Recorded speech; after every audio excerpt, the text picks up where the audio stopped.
రీసెంట్గా హైదరాబాద్లోని చెల్లపల్లి లేక్ దగ్గర మత్స్యకారులందరూ కలిసి కష్టపడి అక్కడ చేపలు పట్టారు. తర్వాత సాయంత్రానికి ఆ చేపలన్నీ కూడా కాల్చేయడం మొదలెట్టారు.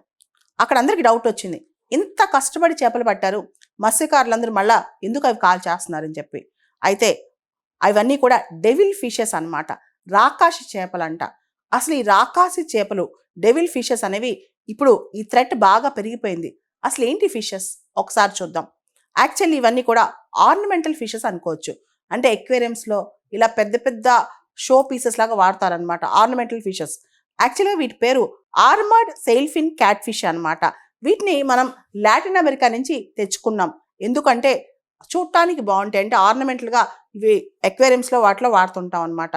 అయితే ఈ ఫిష్ మిగతా ఫిషెస్ని తినేస్తాయి, చిన్న చిన్న హ్యాక్లింగ్స్ని తినేస్తాయి, అండ్ వాటర్లో ఉన్న ఆక్సిజన్ లెవెల్స్ నాగేస్తాయి. మనుషులు వీటిని తినలేరు. వీటి స్కిన్ ఇదంతా చాలా థిక్గా ఉంటుంది. ఇవి ఏ మనుషులు నోట్లో పెట్టుకుని తినలేరు అనమాట. ఇప్పుడు ఆంధ్ర తెలంగాణలో బేసిక్గా గోదావరి వాటర్స్లో ఇవి స్టార్ట్ అయ్యి తర్వాత కృష్ణాలోకి ఎంటర్ అయ్యాయి, ఇప్పుడు మూసీలోకి కూడా ఎంటర్ అయిపోయాయి అనమాట. ఇప్పుడు ఈస్టర్న్ ఘాట్స్లో ముఖ్యంగా ఆంధ్ర తెలంగాణ రీజియన్లో చాలా పాండ్స్లో, చాలా లేక్స్లో, పెద్ద పెద్ద రివర్స్లో కూడా ఈ రాకాసి చేపలు లేదా ఈ డెవిల్ ఫిషెస్ బాగా పెరిగిపోయాయంట. ఈ థ్రెట్, ఈ డెవిల్ ఫిషెస్ తినడానికి ఉపయోగపడవు, అనవసరంగా ఇవి పట్టుకుని అవన్నీ మళ్ళీ కాల్చి పడేయాల్సిందే.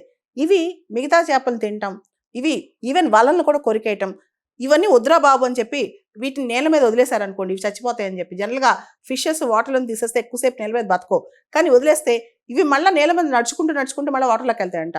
గంటల తరబడి నేల మీద కూడా బతుకుతాయంట. అంటే చూడండి ఎంత డేంజర్. అందుకే వీటిని కాల్ చేస్తున్నారనమాట. యాక్చువల్లీ ఇవి 2016, 15 ఈ టైం నుంచి కూడా మనం కనిపెట్టాం. ఫస్ట్ ఇనీషియల్గా మనం ఎక్వేరియంస్ కోసం తీసుకొచ్చిన ఫిషెస్ ఇప్పుడు చాలా వాటర్ బాడీస్లో కనిపిస్తున్నాయంట. దీనివల్ల వాటర్ బాడీస్లో ఆక్సిజన్ లెవెల్ తగ్గిపోవటం, ఇతర ఫిషెస్ చనిపోవటం, ఇతర ఫిషెస్కి థ్రెట్ అవటం, అంతేకాదు అనవసరంగా మత్స్యకారుల ఎనర్జీ మొత్తం దీని మీద వేస్ట్ అవటం, ఇదంతా జరుగుతుందంట.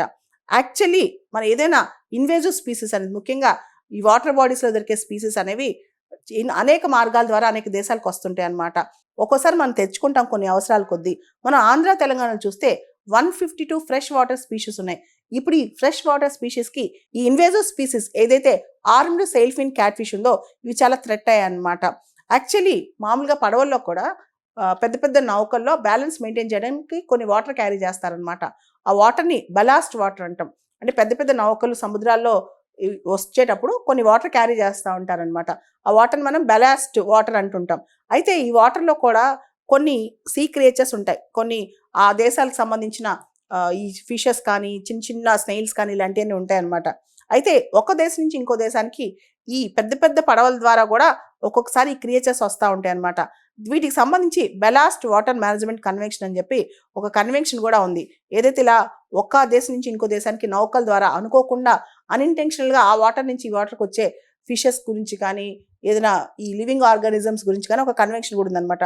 దాంతోపాటు ఏదైతే ఎండేంజర్డ్ స్పీషీస్ ఉన్నాయో, ఇలా మన ఇండియాలో CCMB మనకు తెలిసి హైదరాబాద్లో ఉంది, centre for cellular and molecular biology, వీళ్ళ ఆధ్వర్యంలో laboratory on conservation of endangered species అని చెప్పి ఒక లేబొరేటరీ కూడా ఉంది. ఇలాంటి స్పీషీస్ వీటిని ఎలా డీల్ చేయాలి, ఎలా కన్జర్వ్ చేయాలి, వీటిని ఇంకో స్పీషీస్ని అటాక్ చేయకుండా ఏ విధంగా మనం చూసుకోవాలని చెప్పి. అయితే ఇప్పుడు మాత్రం 65% వాటర్ బాడీస్లో ఆంధ్ర తెలంగాణలో, ఈవెన్ చాలా వాటిలో ఈస్టర్న్ ఘాట్స్లో కూడా ఈ రాకాసి చేపలు లేదా డెవిల్ ఫిషెస్ ఎంటర్ అయిపోయాయంట.